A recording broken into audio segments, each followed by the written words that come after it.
3, hit it!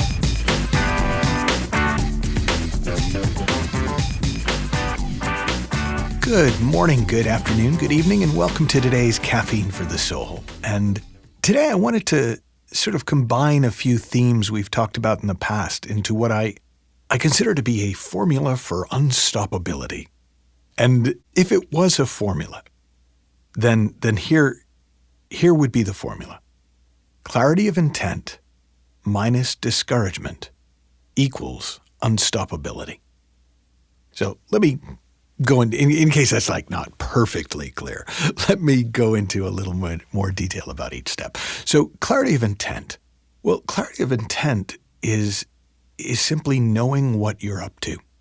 There's a wonderful quote that discipline is remembering what we want. And clarity of intent is simply that. It is knowing what you're up to and actually being up to it. There's a quote I've shared in a past episode from Barbara Banks, Sid Banks' first wife. And she said, you can have anything you want in life. You just have to actually want it. Well, clarity of intent is what you actually want. So clarity of intent minus discouragement equals unstoppability. Well, how do you minus discouragement? I mean, what if lots of things have been happening or haven't been happening that just cause you to be discouraged? Well, I've got some good news. I've got some bad news. The bad news is nothing can make you discouraged. The good news is nothing can make you discouraged, which means discouragement is always an inside job. In other words, we discourage ourselves by thinking about things in discouraging ways, in hopeless ways, by telling ourselves about how there's no point. And I've tried this before, and I've been down this road before, and I'm just not the kind of person who, and this isn't the kind of world where people like me, and whatever your personal habit is of discouraging yourself. Now, don't get me wrong. I don't think for a minute you do it on purpose. I certainly don't do it on purpose. In fact, I don't usually know I'm in my habit until I feel discouraged. And then I go, I must be discouraging myself because that's how it works. We live in the feeling of our thinking, not the feeling of the world. So it's got to be happening inside me. And in discouraging myself, I take the air out of my own tires and then try to go harder and go faster. And it's a recipe for burnout. It's a recipe for getting stuck. It's a recipe for going home early. Now, I have had this insight, as happens with many insights, multiple times. I remember the probably most dramatic time I had it was I was filming a program with my mentor, Dr. George Pransky, called Getting Good at Getting Good.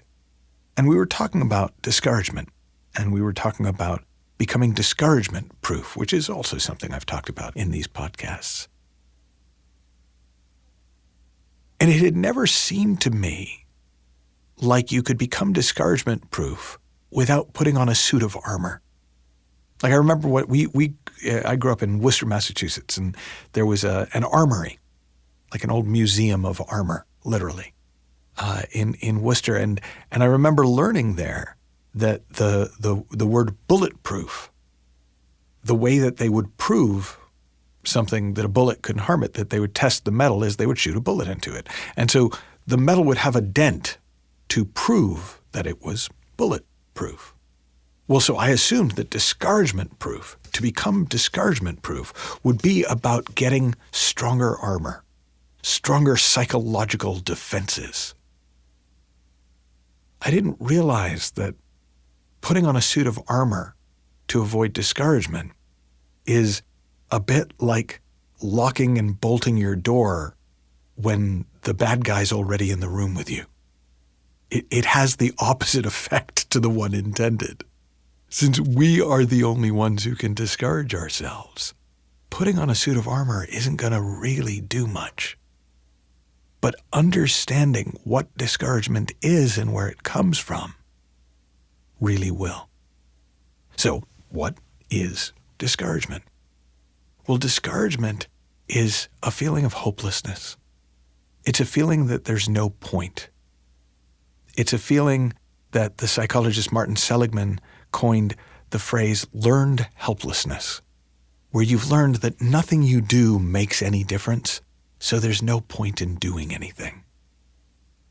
And most of us start discouraged. We're used to being discouraged. We expect to be discouraged. We discourage easy. And so it doesn't feel strange. It doesn't feel like some weird thing we're doing. It feels normal. And we just learn to try even harder once we've taken the air out of our own tires. But if you don't take the air out of your own tires, and you're really clear on where you're going, there's a really good chance you're going to get there, even if it takes longer than you planned, even if all sorts of things come up and get in the way that you didn't expect. As long as, within the metaphor, you have air in your tires and you know where you're heading, you're probably going to find a way to get there, and nothing's going to stop you from getting there. In a funny way, discouragement proofing works almost the opposite of the way you'd think it would, because we're already discouragement proof. Courage, putting our heart into what we do, encouragement of the heart. That's how we're made. But we lose heart.